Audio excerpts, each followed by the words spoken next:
this kind of goes right over into our conversation today. Like, we're going to be looking at how to engage with nature from a shamanic perspective. So what we're talking about is more of like, how do you engage with your house? Like, that's once again that animist eyes of like everything has energy. And we want to bring today's conversation into how do we have a connection with nature from a shamanic expression. Like, we're bringing that animism, that idea that all things are energy, all things have an innate expression and personality in nature. And so we love to focus on how we engage with this lower world spiritual realm. And so if that is a new terminology for you, the lower world, it's one of the three realms in the shamanic journeying world. So we have the upper world with our spirit guides and our ancestors and those angelics and celestials that are supporting us. And then we have the middle world, which is a spiritual reflection of this world.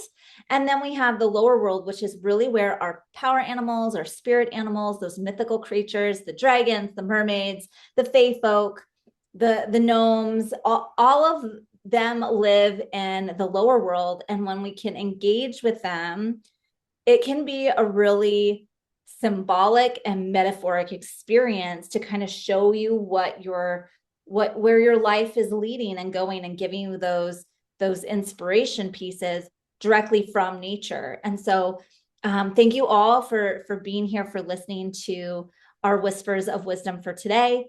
And please note that we will take 30 minutes at the end of this call to answer any questions, but I encourage you to post those questions in the Facebook chat early, so that if it's in line with the conversation we're having, we'll just integrate it in right away instead of waiting for that Q&A. Did I miss anything, Shantel? No, you're on it. You're doing really good. Woo! Yes. Yeah. Okay, sounds good. Just definitely put your questions in, because we will integrate them as we go if they're in alignment with our conversation at the moment. So be a Yeah, part of our conversation with us. absolutely. Yeah, I would love to know just right away, like, let us know in the chat, like, how do you connect with nature? How do you connect with your power animals? How do you connect with that spiritual sense that you're a part of nature? Like, I would love to know.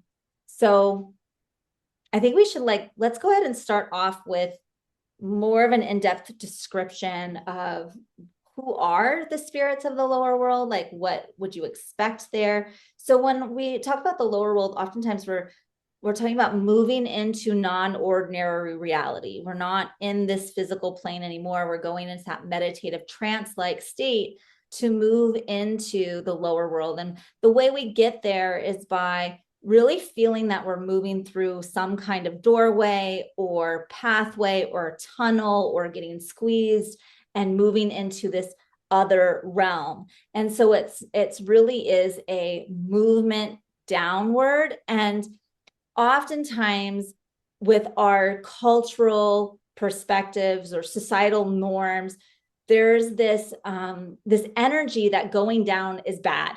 Like, that is where hell or Hades or whatever, like, our cultural perspectives is like going down, it's wrong or bad. And it is not that way in the shamanic perspective.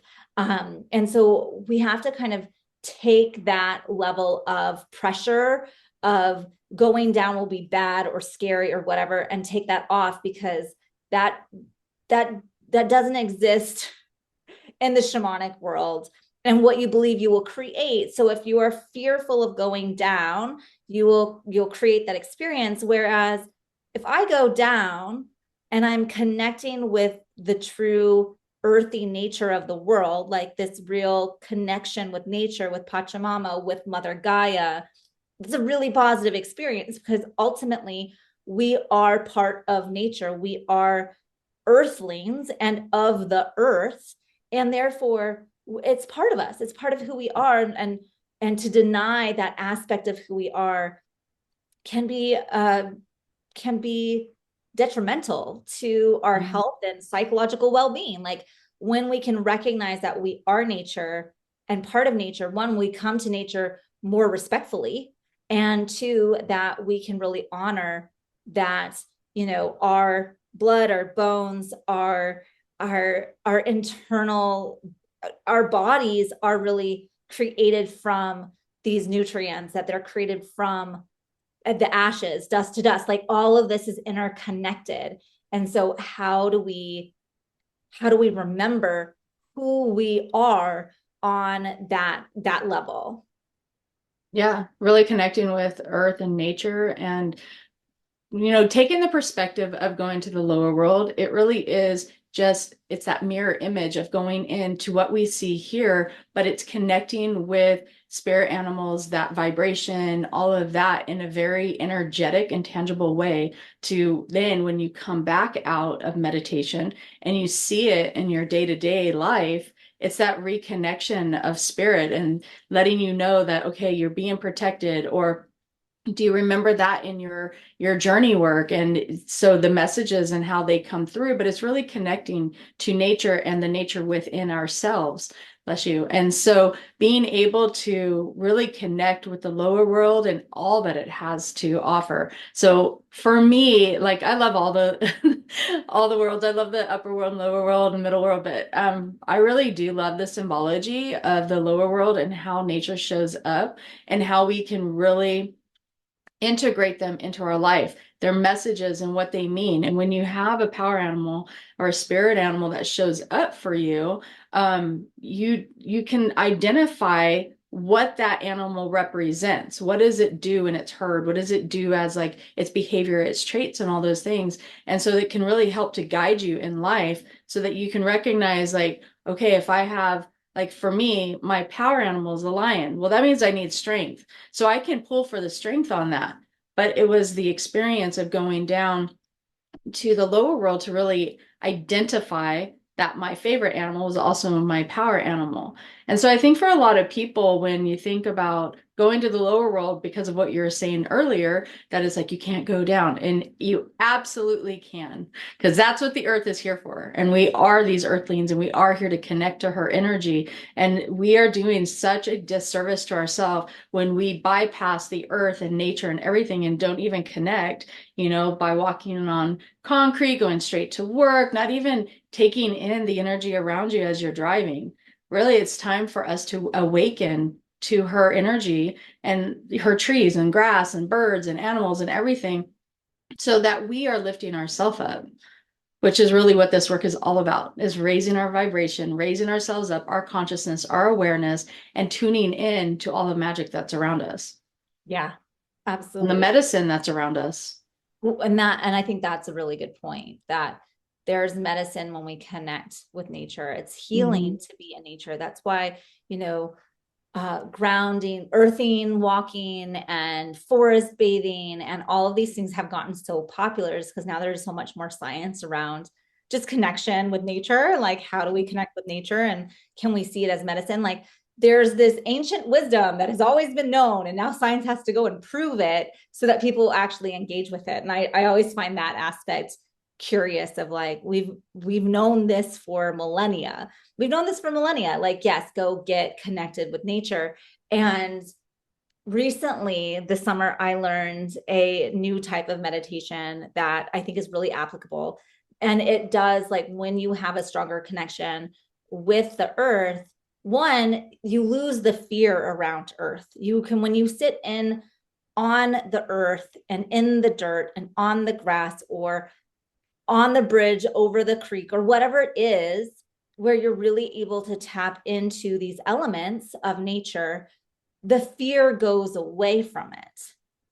And when we lose the fear, we can then journey to the lower world with greater ease, right? And so it's the fear that holds us back. And there's so much ingrained fear around connecting with nature, because our culture and this, Christian judo eras of, like, everything is upwards, like connect with the divine instead of connect with nature. And so there's been this separation of trying to make us more civilized by not being with nature, and that, like, farmers are dirty, or like, there's all this stuff. I'm like, actually, all of those all of that dirt is really good for us in so many ways. Like, if you eat a carrot out of the garden with the dirt on it, you just brush it off and eat it.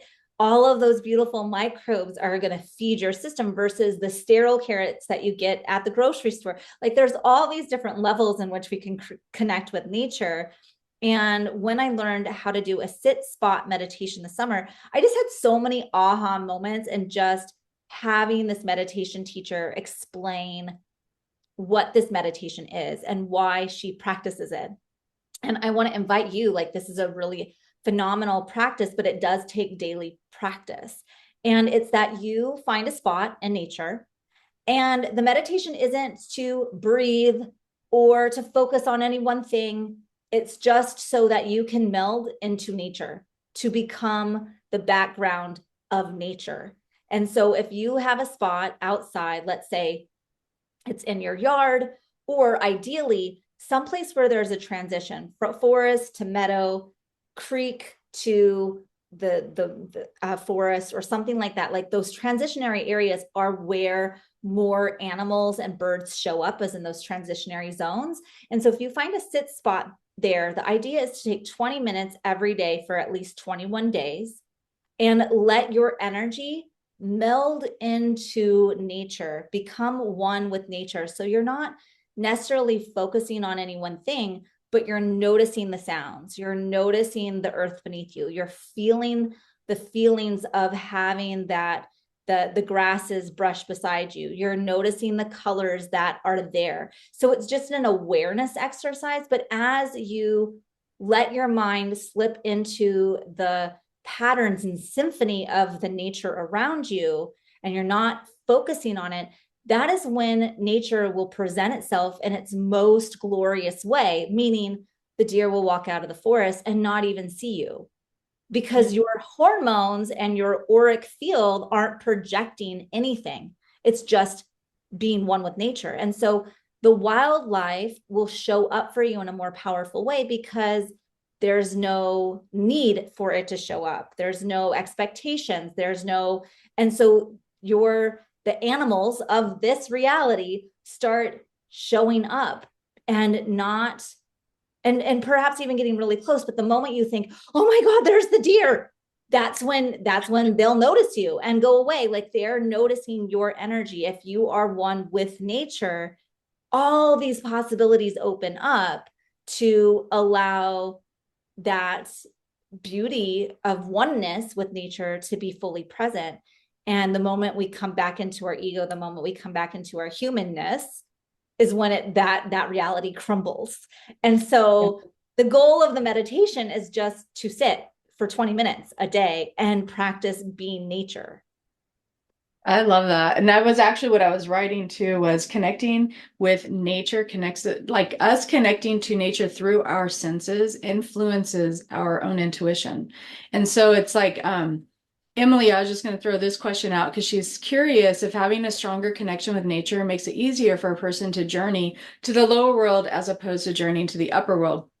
And I'm going to say, yeah, because one, if you're connecting with nature, when you go into journey work, you're able to visualize that even more.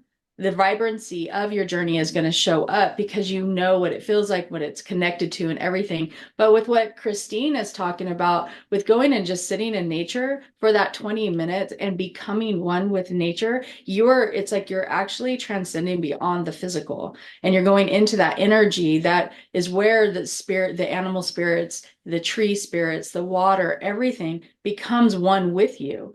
And as people, we don't tend to do that because we're in our physical bodies, and we don't really, a lot of people don't know how to move beyond that. So it being in that meditative state is going to allow you just to be, and then your energy will flow out to where the deer want to come out, to where different animals, you'll notice birds will come closer, hummingbirds, butterflies, whatever it is, will come closer to you because your energy is vibrating with theirs. And that's really what's happening, is you're just transcending beyond that. And then these messages we're able to receive. And so we can connect with nature, we can connect with our intuition.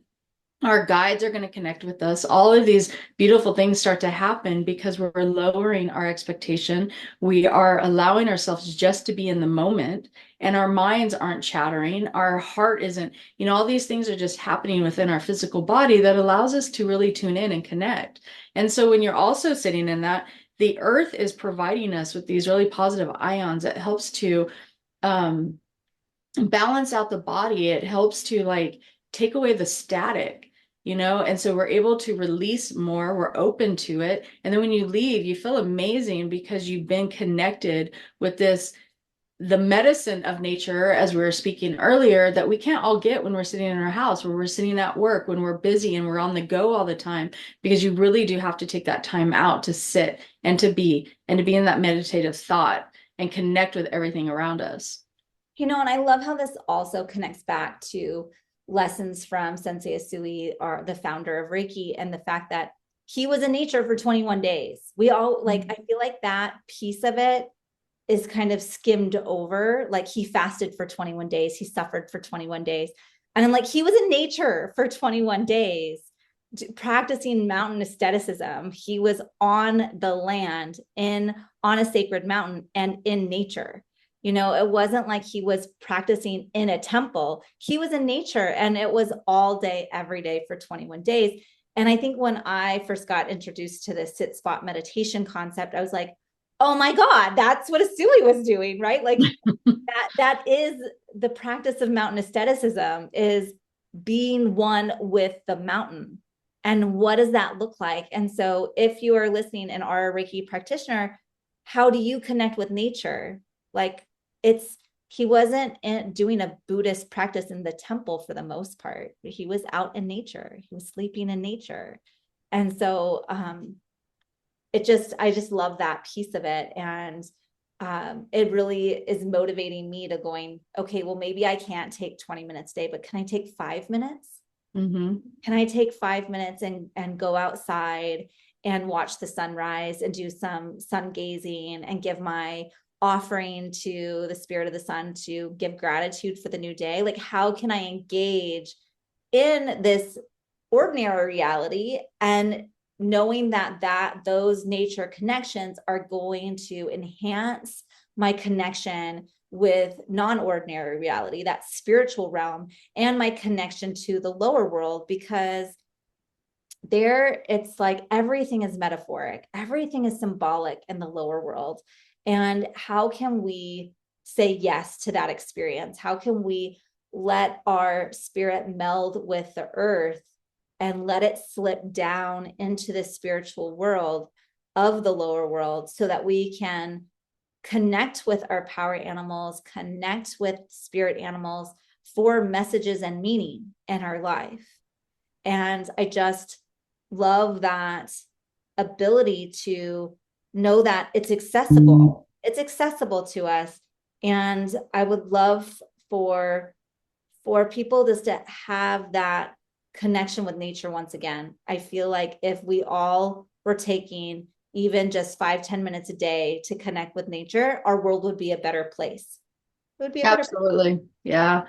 Another technique that we can talk about is working with tree spirits. So a lot of times, yes, it's sitting on the earth, but sometimes just going to a tree, like allowing yourself to connect with the tree. And when you do that, so say you go out in your yard and you have like 5 trees.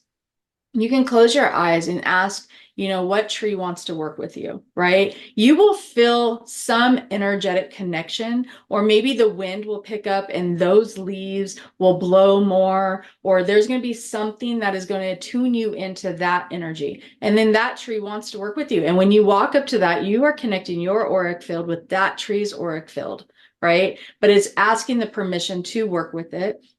And when you go up, you can put your hands on the trunk, and connecting to that energy is going to allow everything that you're ready to release to offer it to the tree. And that tree will take it and will root it. It will ground it for you. So everything you are releasing to the tree, it's going to pull it down its trunk, down into its roots, give it to the earth. Your feet become roots itself. So then everything is just moving downward, right? And you're just composting that, you're releasing that, you're letting that energy to be recycled, to come back anew and to be coming back to you in a positive way. And then when you're done giving that gratitude, that thanks, because that experience is so profound when you feel it. And this weekend, I was actually able to introduce that to my sister.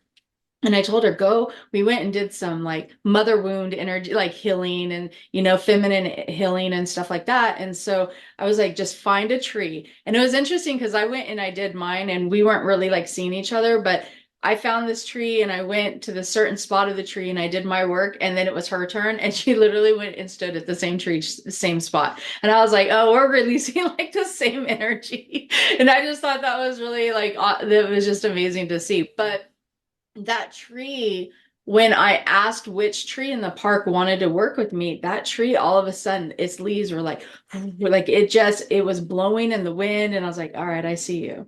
And so it's like they're here. These tree spirits are here to work with us. And we need to be able to be open enough to recognize that energy and the calling. Because then even in your home space, you can pull in the energy of the earth and you can pull in the energy of the trees and the plants within your space of your home. And they're not even in here. But just having that window, seeing it, connecting to it, knowing it's right there, and asking its energy to come in and cleanse your home and ground you and all the things, it goes beyond the physical. It really does. And when we can connect to all of it with our energy, it's always available to us. Even in sessions, meditation, if you can't sleep, call on the earth, call on your spiritual team within nature and see how they show up for you. And I love that. And the fact that too, like it can be a physical trait, like in your current reality. And it's just as powerful to close your eyes and go, which tree do I need to call upon? It can be a tree from your past. It can be a tree that you connect with at any point in time, right? So like my original tree that I would utilize to get into the lower world or utilize to move up into the upper world was a tree that it was an oak tree that was on the land in Talent, Oregon, which is just north of Ashland, Oregon. And I was studying midwifery there, and it had a big hole in the base of the tree that as a journeyer in the spirit world, I could climb into that hole and utilize the root system to get down into the lower world. And then if I wanted to go to the upper world, I would climb its branches and the oak tree would grow into the upper world. Like it was my transportation guide. It didn't need to be an animal or a spirit. It was the tree itself was my transportation guide. And I love that. And another example of another tree is like when you were just talking and you were like, this tree, my sister and I were both gravitated towards this tree. I closed my eyes and the tree that came to my mind's eye was the tree that was in my backyard as a child. And I've been currently working through a few layers of childhood trauma that I experienced and remembering my closeness with this tree. I would climb this tree, the tree branches would scratch my window in the night. And, I could hear it, I could feel it, I could sense it. And I love this tree. It was a dogwood tree, so it was really beautiful every spring with its pink flowers. And as I'm pulling up this memory forward and really being able to connect with this dogwood tree, it felt very much like it has me. I can release the pain of my childhood trauma to the tree. That's why it was there. It witnessed all of it. It witnessed all of it. And so I can turn towards the tree and ask for transmutation. Yeah. And I can go back to my inner child and say, remember the tree. The tree loves us. It's always been there for us. It is the stability factor in my childhood when chaos was going around. The tree never changed. It was always readily available for me to go to it. Just like the family freaking dog, right? Like, right? Like the tree, it was permanent. And we can turn towards that and say thank you.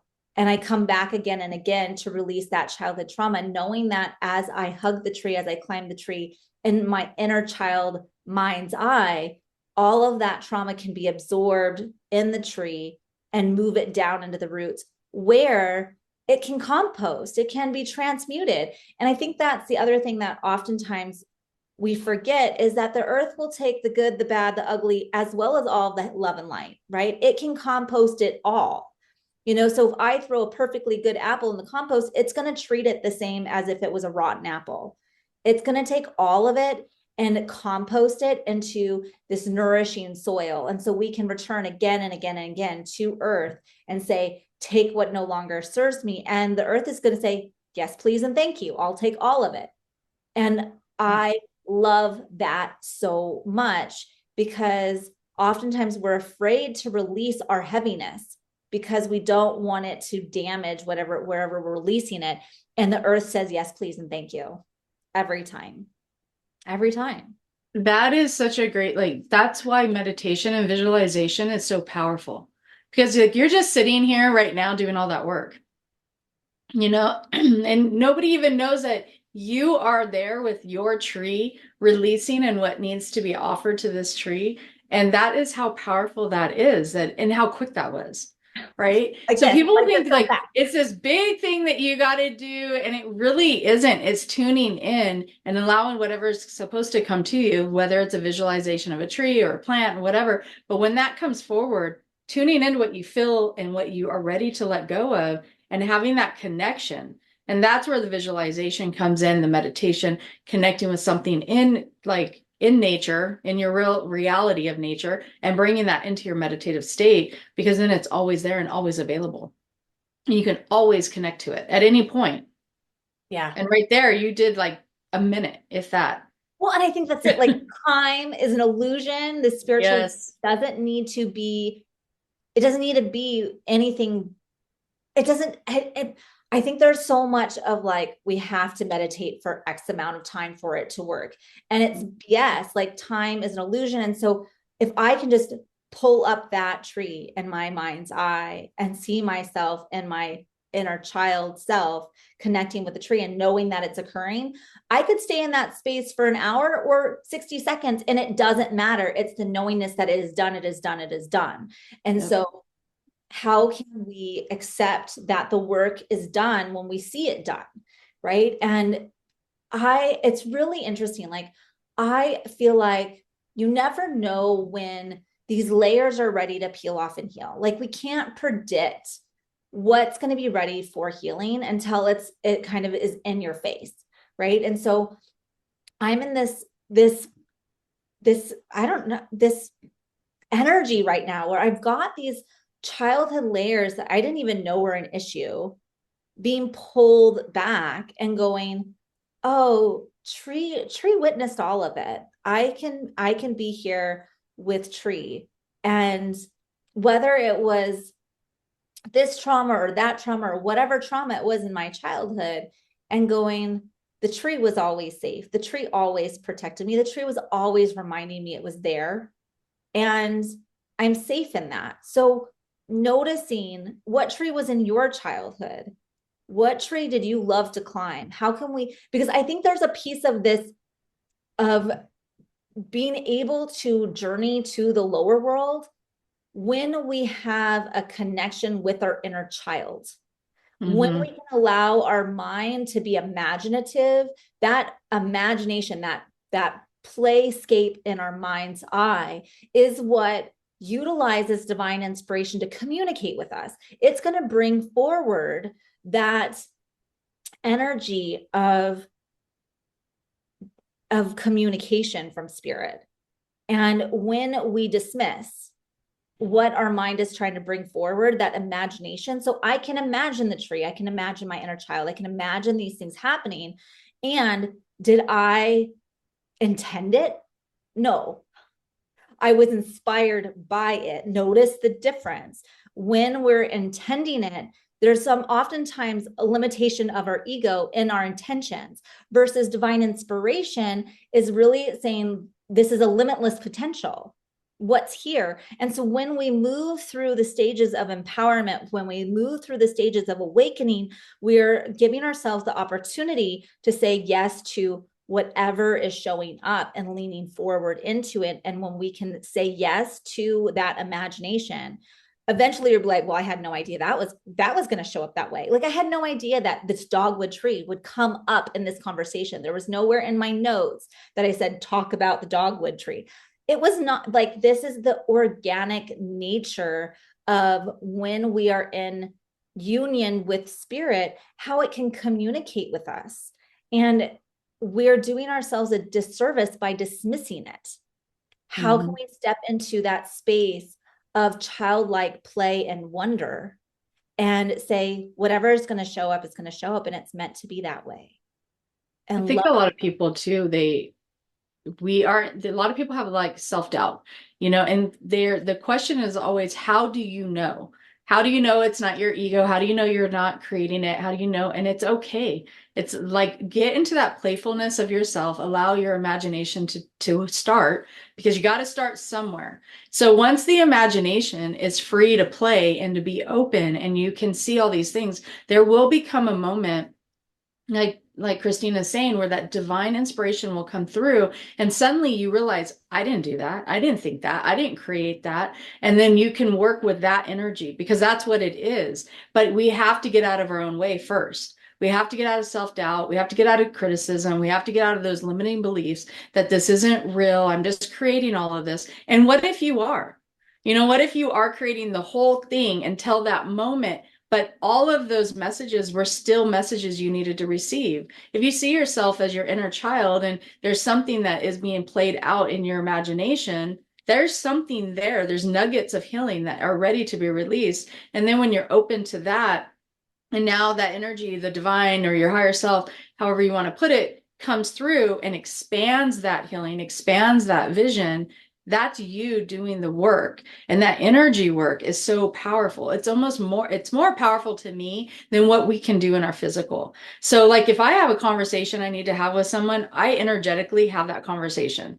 I allow the energy to do the healing. I don't have to go and have a sit down and have this long conversation with someone that's going to bring up probably argument or,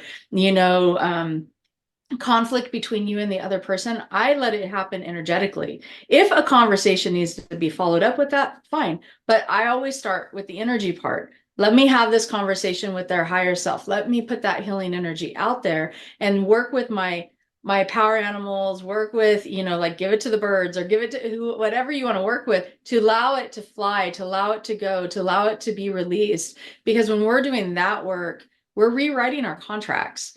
And, so to speak, we're saying, okay, I'm no longer in alignment to this. I no longer agree to this part of this relationship, whatever it is. I release it. And therefore I'm giving it to the universe. I'm giving it to the earth. And when I do that, it can open up communication in a much healing way.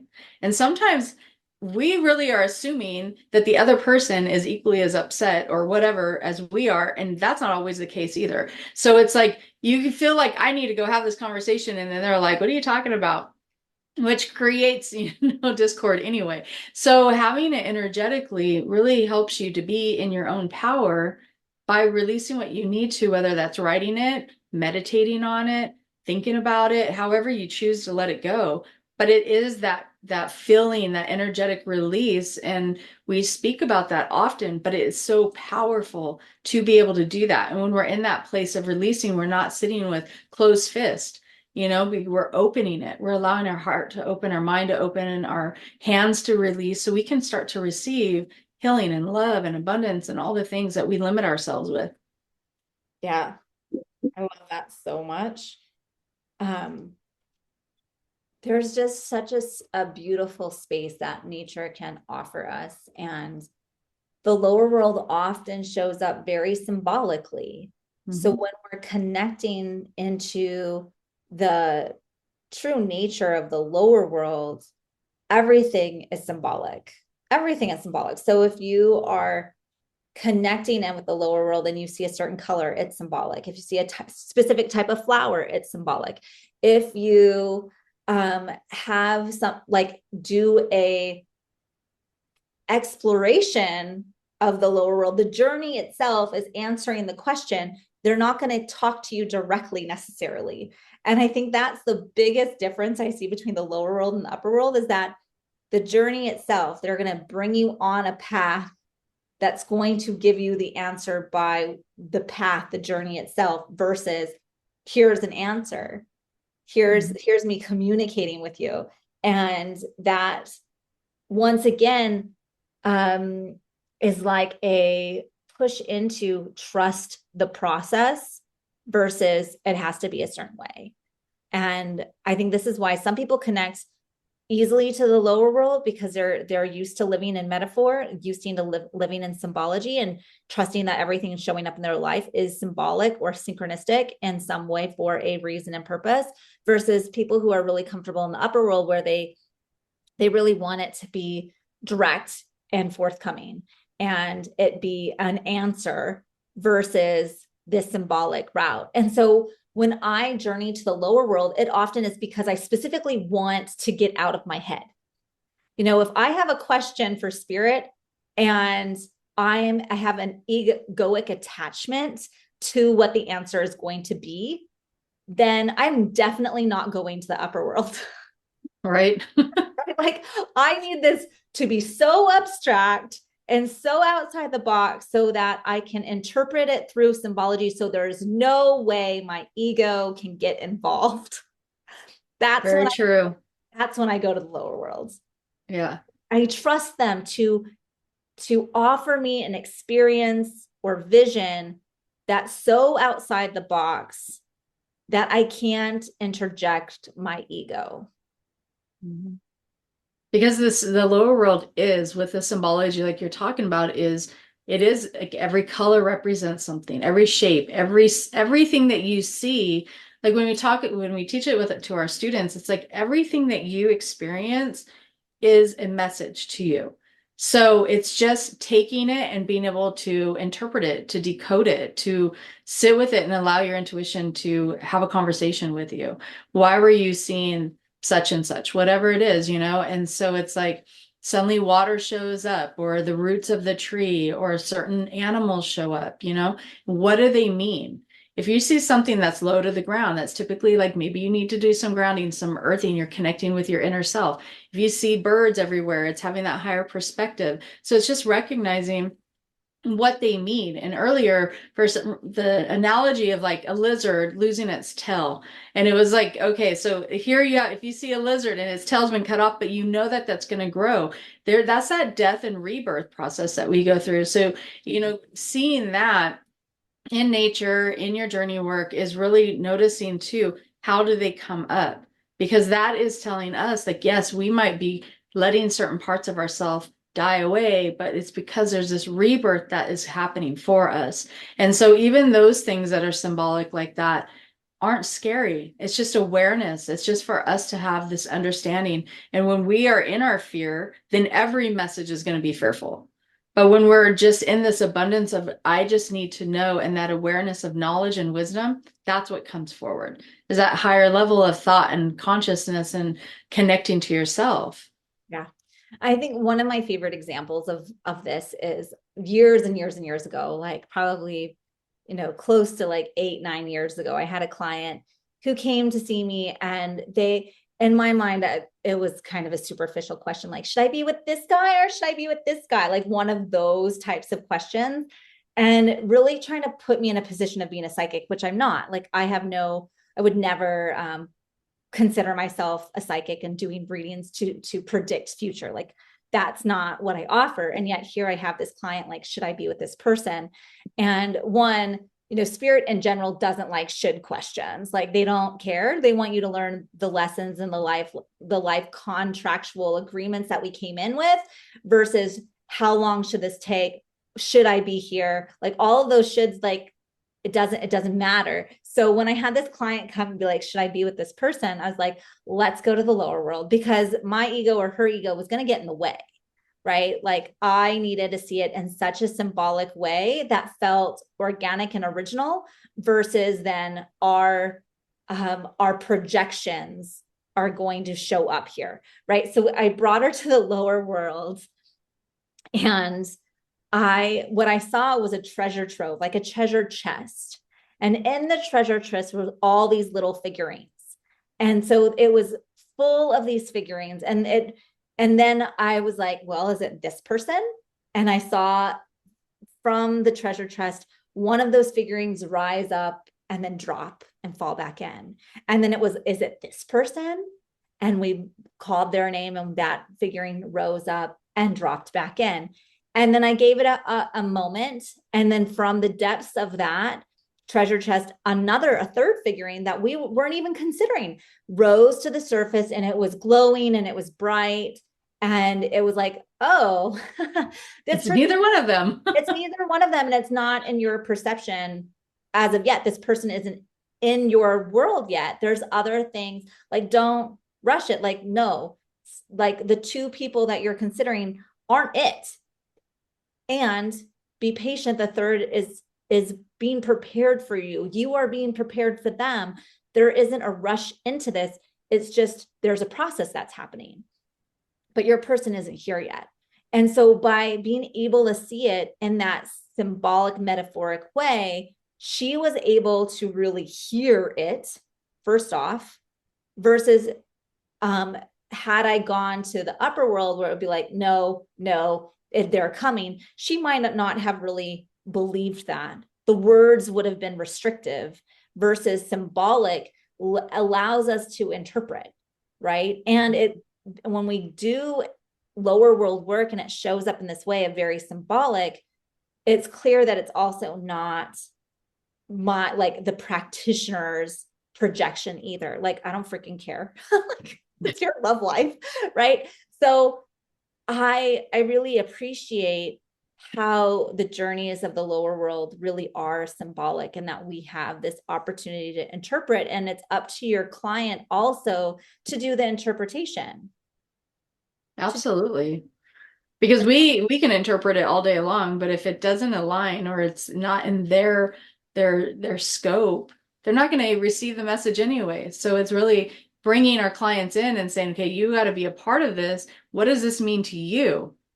You know, this is some options of what it can mean, but then they need to really be able to be a part of it and step in their power to say, yes, I can see that, or this is what that means, or whatever it is, and not being in that restrictive energy of thinking that it all has to be on the practitioner. We get to help you guide and to mentor you through the process, but it really is the client that has to come forward and own it and claim it for themselves. And so that's a great point. And I think I love that. Like, once again, we're not psychics, like, Yeah. right? Like, there's so much, oftentimes clients will give their power away to the psychic. They'll give their power away to the practitioner to give them information. Mm-hmm. When we say, this is up to you, client, to interpret and do what you will with, it has nothing to do with me as the practitioner. Like, I'm not going to feed my ego and say, this is the right answer and it's the only answer and there's no other interpretation. Like, I really want my clients and students to feel that they have the power within themselves to do the work. Yeah. So if I have a vision, I can provide that vision, but it's up to them to sit with it, interpret it the way they will. And I can help them work through the limiting beliefs or the egoic statements or whatever it is that's clouding their field of vision. Like, we can do the healing work, but ultimately it's their choice. It's their choice to come to their own conclusions and resolutions and what next steps that they're going to take in their life, instead of turning to the practitioner to say, tell me what to do. I will always go to that. This is your free will. Like, this is your life. You can do and make what you will with it. It's not my job as the practitioner to feed you the answers. It's your job to come to conclusions on your own. Here's perhaps a buffet of options. Which ones resonates with you? Like, if we need to be working on that sacral chakra, inner child like play, like, I want to ask my clients, what does that feel like for you? How would your inner child like to come out and play? What does that look like? Versus the only way you can do this is by hopscotching. You need to go get the chalk and do it this way. When there are hundreds, if not thousands of ways our inner child likes to play, who am I to say what's the right way for you? Everyone is so individualistic that I want to give permission to self-identify what's the most expansive way for my client to do their healing work. Period. It's on them. It totally is. And that it helps people to come into their heart and get out of their head. Mhm. And that's really what it is too, is us letting them know, like, okay, we need to like, now we need to get out of the mind into our heart, where our intuition is, where our spirit is, all of that, because we don't always hang out here. We like to be up in the head. And when we're here, this is really when our answers come through. I mean, and it's in how we can connect and have that compassion for ourselves, compassion for others. And so working with the lower world, working with your power animals, working with nature spirit and all of that, it tunes you in to your inner self. It makes you go within, because you can't actually be logical when you're sitting with a tree, you're sitting with the river, you're sitting with nature, because your mind is going to slow down. It's going to, it's like it needs a moment of rest and to sleep. And that allows your mind to open, or your heart to open up, because we're resting our mind in that moment, and our body is now energetically taking over, and all these things start to happen. And so when you're even like calling in your power animals, for me it's like I absolutely know where mine all are, you know, but watching them sometimes when they show up in sessions for me, or I'm in meditation and I need an answer, and then they run and go get that answer for me and they bring it back, I'm like, yes, thank you. And there's so much gratitude for that. And I just love the experience of it, because even through my, and watching them grow and expand, you know, and I feel like the more intuitive I become with myself and my practice, my power animals are growing as well. So visually, they're showing up in their power. Whereas in the beginning, I thought they're already in their power, which they are, but they're also mirroring my my energy and where I'm at. So now the lion shows up bigger, the peacock shows up wider, you know, like all these things are happening, and it's just so amazing to experience. And if you don't have that experience yet, then it's only because it's time to learn it.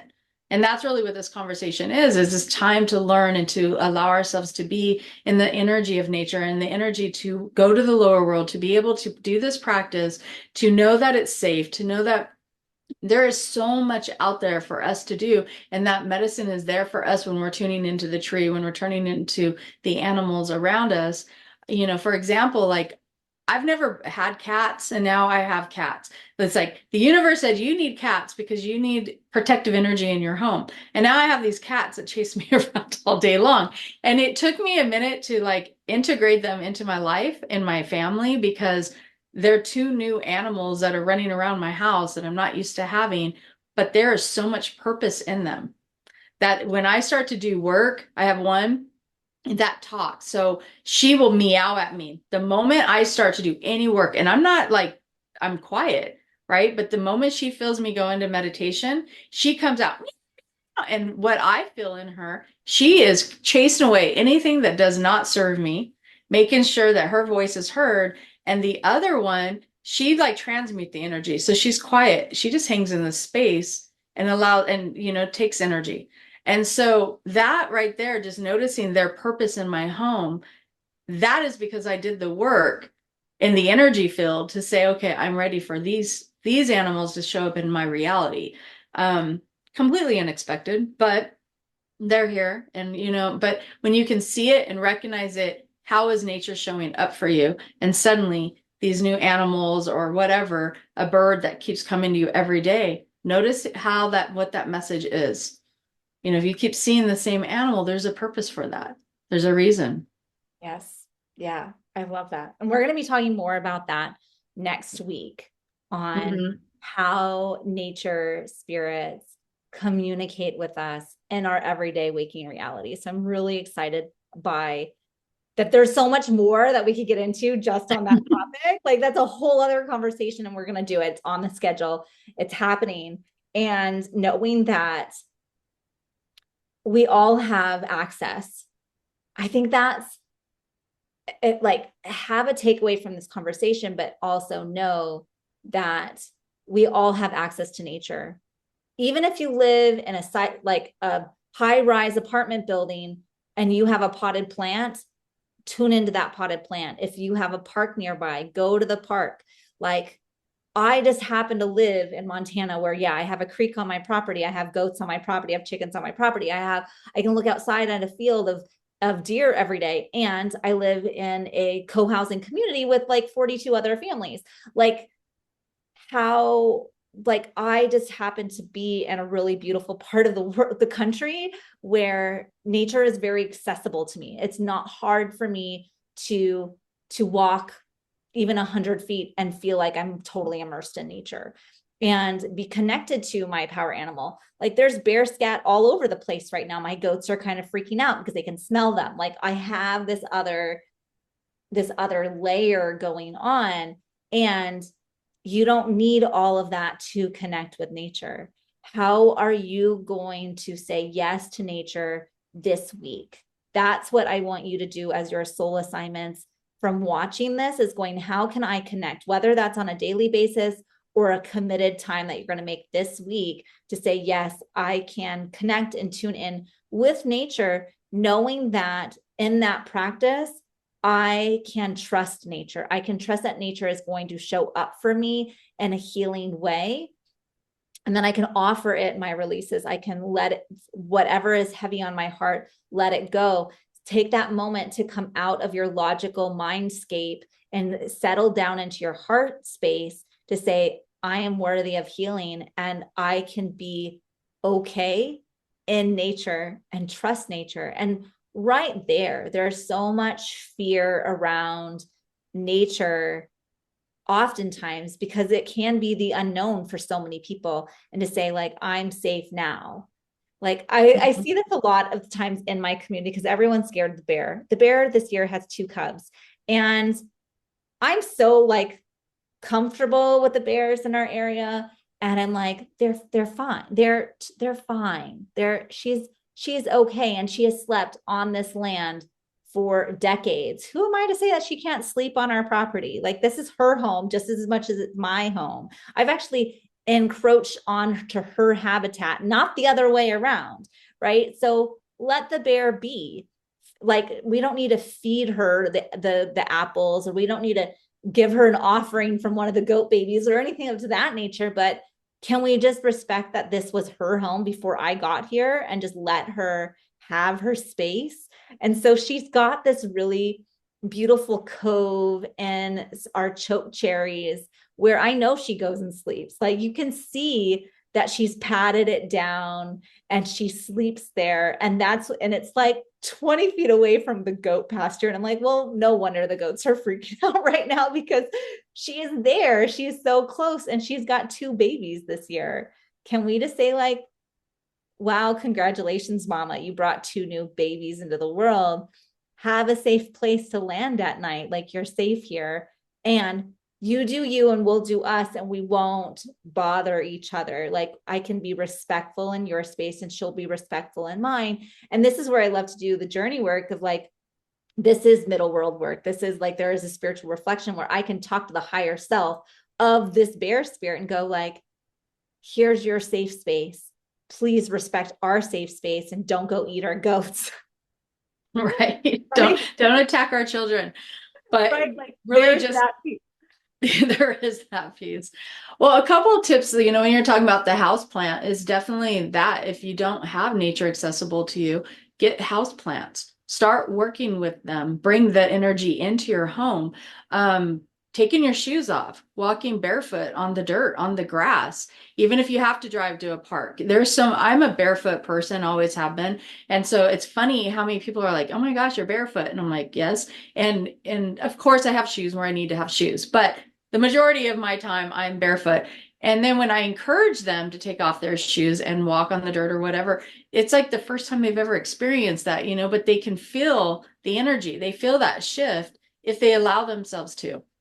And that's the limited belief of I have to have shoes on. I don't like the feeling of things under my feet or whatever, or they're sensitive. But once you do it, that your inner child comes out, you're more playful, you're connecting to nature, you're doing all these things that you're not used to doing. And suddenly it's because you're giving yourself permission to do so. And when you're giving yourself permission, you're opening up so much of yourself that you've closed yourself off from. So it's bringing in rocks from your yard. It's getting crystals. It's having plants. It's like having feathers. I went to a friend's and I gathered a bunch of feathers. So I have vases of feathers, that I get to use and utilize in my work. And it's tuning into what can I bring into my home? that's accessible to me, to my practice, whatever. If you can't go outside, sometimes like meditating outside, but if it's raining, you're not necessarily going to go sit in the rain every time, so it's what can you do within your home to actually connect with all of that. No, I love that reminder of like paying attention to our feet, because last spring I was like, all right, I really want a pair of moccasins. I really want, like, I'm a slippers girl, right? And recognizing I won't wear slippers that have plastic soles on the bottom of them. It has to be leather. And then to recognize also that, you know, the cowboys with the cowboy boots, what's beneath their feet is leather. It's hardened leather. It's not plastic. And to go, whether it's moccasins or cowboy boots, they're connected to the earth as they walk about their day. I love a good pair of cowboy boots. My cowboy boots gave out a few years ago, and I'm still on the hunt for my next pair. And knowing that, like, once again, I live in an area where they are more accessible because I'm in Montana, but to know the understanding of why wear cowboy boots, or why wear moccasins, or why choose your slippers off of Etsy by someone who handmade your slippers. Like, I love my Etsy slippers because they're real fur and it's real leather. And to be connected to this animal on my feet is so powerful. Like, I'm actually looking forward to hunting season and having people in my life that hunt, because one, there's a blessing in that, of seeing it as a blessing. Like, the energy of saying yes to these animals for sacrificing themselves for the nutrients of my family, and to go, I am one with this animal, and I'm going to utilize as much of their offering as possible, including their animal skins. I would love to make leather leather laces, leather pieces, strips of leather, so that I can do my sacred work with it. Like, I think there's a lot of, how can we connect? What do you do that you can just make small adjustments to say yes to more nature in your world? I think Mm-hmm. there's just so many opportunities there, whether or not you agree with, hunting, or whether or not you agree with meat eating, or whatever it may be. Like, how can you connect with nature in your everyday life, and what does that look like? And going, every physical body is different, and my physical body, yes, because I am a visionary and I do get so ungrounded, but with my work, that having leather on my feet and having meat as a way to eat, to connect with nature, is one of the most grounding, powerful ways that I can do it for my body. And my body is different from, not, can be different from your body. And to say that that's okay. That's okay. Absolutely.